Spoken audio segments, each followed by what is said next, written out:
Mummy ఏంది mummy ఈరోజు non veg లేకుండా పప్పు ఉంది ఇంట్లో. నాన్ వెజ్ లేకుండా మన ఇంట్లో ఉంటుందా నాన్న?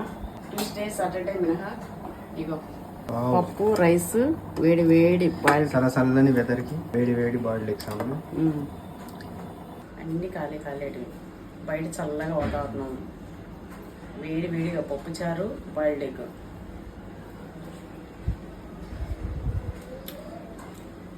అసలు ఈ combination never before never after.